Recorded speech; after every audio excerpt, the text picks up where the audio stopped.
The following is a highlight from The Josh Hasten Show on Voice of Israel.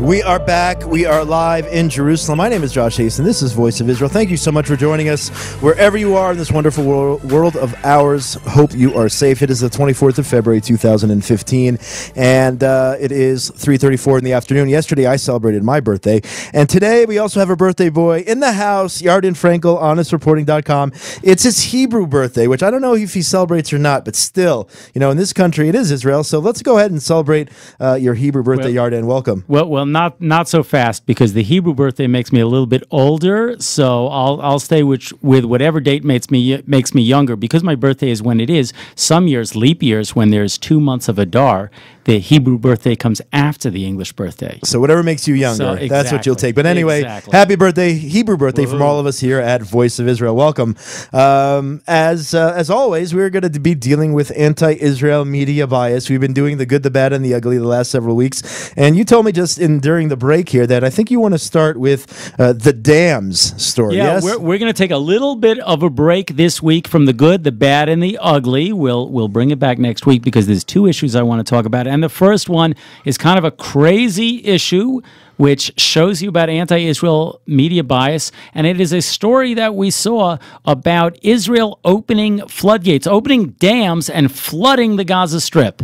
That's what we did. Yeah, exactly. And initially it appeared on non-credible news sites, and then it slowly spread. It's one thing, the Mayan Palestinian News Agency. Okay, we're going to take everything they say with a grain of salt. And then it was on Al Jazeera, which is a very large news organization. We over here don't believe everything they say. We think they have a credibility problem, but still, it's out there. And then others, AFP starts picking it up, and the Daily Mail has it. Now think about it. You're a journalist, and you hear this story that Israel has done this horrible thing, is flooding the Gaza Strip, flooding Palestinian families out of their homes. So just to get just a little background, you're saying because, you know, we had a big winter storm last week. It was a big winter storm rain. here. There was a lot of flooding in the Daniel, flooding in El Zor, I bet, and probably flooding in the Gaza Strip. I do not deny it. Right. The question is, was this on purpose? Did Israel, you know, the people who have the massage sharks and all these things, did we open up these dams and flood what in one article I said was the Gaza Valley?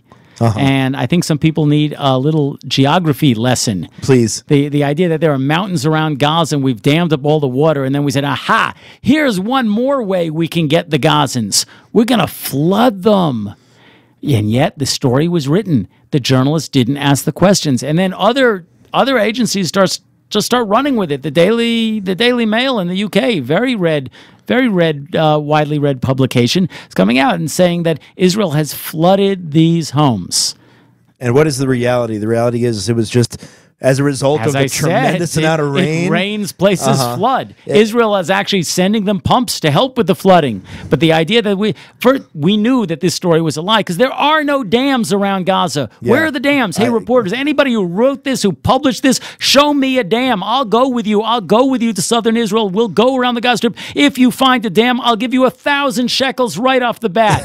Okay? I challenge you. Come on, let's go. So what kind of images did they show? Obviously, Palestinian homes being flooded. AFP had a video of the Palestinians bobbing up and down in the water. Okay, fine, they're flooded. I feel bad for them. I get it. But we didn't do that. We didn't open up these dams somewhere. And by the way, we had quite a story. You know, in the office, we're trying to come up with a headline, and rarely do you get a piece that is so good. I mean, you know, it's damn lies and, you know, unfortunately, damn truth. So good, but unfortunately, you know, this is what gets Israel in hot water, these types of lies and malicious lies. Well, we're going to throw some cold water on it. And actually, we were in touch with the Daily Mail, and they changed the story. Good. But you know something? It's not in my good column yet. Because what they did is they took out the headline about Israel floods these Palestinian homes in Gaza, but what they left in the article was, according to a Palestinian security source, Israel opened up these dams. And the whole idea of striving to find balance, they said, well, here's what Israel says, we have no dams. Here's what the Palestinians say, you flooded our homes. balance is very good in many occasions, but when you have to reach and print things that are simply not true and can be easily dismissed, that's no longer balance, that's bias. And they never asked a reputable Israeli source. So tell us about these dams that you were Show me opening. a dam. Right. Show me the dam. That's okay, just we'll go there. irresponsible Give me a journalism picture. there. Show me these dams that are open, that are closed. What's going on here? That's not journalism, But my friend. it's not. And the problem is these stories, once they're printed somewhere, because the internet, other people start publishing them, and now it's going to go down in history. People are going to say, oh, remember that time? Remember, you're having a debate 10 years from now about Israel. So remember that time that they opened those dams and flooded out Gaza? Haven't these poor people suffered enough? Come on, Israel, knock it off. And as you said before, along with the Mossad shark and all the other crazy tactics, which actually people start believing because if you repeat a lie time and time again, as we know, it becomes the truth. Look, let me tell you, Mohammed al-Dura, right? The most famous case, the Palestinian boy, and I think it's been proven, it's been shown, he was not shot by Israeli soldiers, and yet his image, this boy cowering behind his father, being shot at by, quote, Israeli soldiers, which isn't true, that's around the world, and a lot of people accept and said, that's what really happens. It's not. Till this day. Till this day, they're still accepting it. So we're done with the dams, I believe. We're done with the dams. What else Dam is there? lies. Go to Honest Reporting to see all the details about the damned stories over there. But I've got something very important to talk to you Please. about. Very important. And that is your guest last week. Which one? I have many guests here on Voice of Israel. Many guests. Some of them I greatly enjoy listening to. But you had on the esteemed Jodi Rudoren, the Rudoren. Let me correct you. Rudoren. See, we were wondering about your pronunciation. No. I clarified We're all in wrong, advance. and you're right. No, she's right. I'm not right. It's Jodi Rudoren. Rudoren. You got to know that. That's Jodi important. Rudoren, and she made the charge on your show. You asked her, "What about all this criticism you have from these media watchdog groups?" She says, "Okay, listen." These are pro-Israel organizations. They're not basing their criticisms on objective journalistic standards. They have an agenda. And so I'm not really taking them seriously. And that was her answer. So now I have the opportunity on your show I just collected the recent stories that I'm going to try to prove her wrong and say, listen, I love Israel. We're not the ones with the agenda here. You're the one with the agenda. Okay, so August 14th. How about the tweet? Remember that, Jodi? When you tweeted that the charge Hamas intimidates journalists, that's nonsense. And it's dangerous for the Foreign Press Association to put that out there. There is no Hamas intimidation of journalists.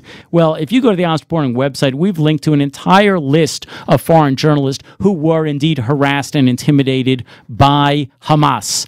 And if that's not enough, a few days after you sent that tweet, your own reporters, there were New York Times photographers in a story who were prevented from taking pictures because of worry about the Hamas handlers who were staying right there. Even your own newspaper shows an example of Hamas intimidation. Now, do I have an agenda for pointing this out? Pointing out that when you make the charge that it's nonsense, it's actually not, it's the truth? Is that an agenda? Maybe exposing the truth. I don't see that's an agenda, though, I don't getting think the truth that's an out there. agenda. June 29th, Rudoren publishes an article comparing the mother of 3 Israeli boys kidnapped and killed by Hamas with the mother of a Palestinian who was killed while attacking Israeli soldiers. This idea of drawing a moral equivalence, telling both sides of the story. Excuse me. Rudoren's colleague, the New York Times, Rudoren's colleague, Rudoren, I'll get it. The New York Times public editor even wrote about this question about false balance.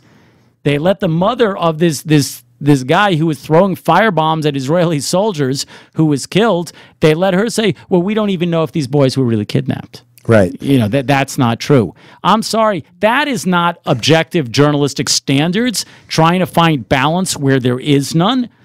Okay, August 24th, Rudoren bases an entire piece on the claims of a Palestinian teenager who is the son of a Hamas official. He says he was detained, tortured, beat up. Oops, they forgot to take pictures. He said he was beat up for days, bruises all over his body. Oops, they forgot to take pictures.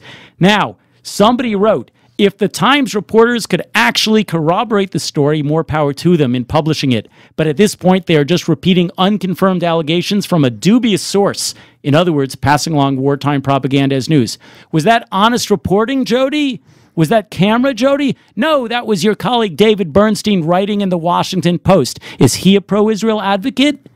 Because he says you're just passing along wartime propaganda. Where's the agenda? January 26th. This is my final example. I know we're short on time. Yes. Where she writes a whole article critical of Nitzana, Darshan Leitner, and Sharut Hadin, who I understand your next guest. My next guest they on the just show. won a huge trial in New York. They More did. power to them. And yet she has this whole hatchet job. She has a whole piece saying, but she never wins. She doesn't really represent these families. And we ask, why doesn't she apply the same standards of questioning credibility to the left-wing organizations, the pro-Palestinian organizations that she regularly uses? She did a story in May 2014 about the Nakba, where she relied heavily on an anti-Israel radical group. Never once questioned if their husband's roommate's son-in-law's uncle was associated. That was something in the piece she had done. And I have to say, look, this is the end result here. It's not my agenda, Jodi. It's not. Okay? You can say this about Honest Reporting or any other group, but I think you need to look at your own work and ask yourself, is your work based on objective journalistic standards? I'm seeing a debate perhaps in the future. Maybe you here, my new friend Jodi over here, and the two of you can, talk about your sides of the story, and we could have a lot of fun. What do you say? Should we set that up? Would you be into that? Let's talk about that. I don't know if she'd like to do it, but she might. You never know. Our positions are very clear. You go to HonestReporting.com. If you do a search on our website of Jodi Rudoren, you will find plenty of our critiques of her. Yarden Frankl, HonestReporting.com. The birthday boy. Happy Hebrew birthday, Yarden. Thank you for your wonderful insight. Actually, my birthday is March 17th, where we have a whole day off just for my birthday. For the election. It's election day. We don't take off on election day here at Voice of Israel. That's our busiest day of the year. But happy birthday, Hebrew birthday to you, and we'll wish you another one at that point as well. That's all the time we have for today. Thank you so much for joining us. Don't forget, you too can be a Voice of Israel. Get yourself involved in the conversation on Twitter at VO Israel, Voice of Israel on Facebook. Give us a like, and voiceofisrael.com, our website. Thanks so much. Have a wonderful day. Be safe, and we'll talk again tomorrow.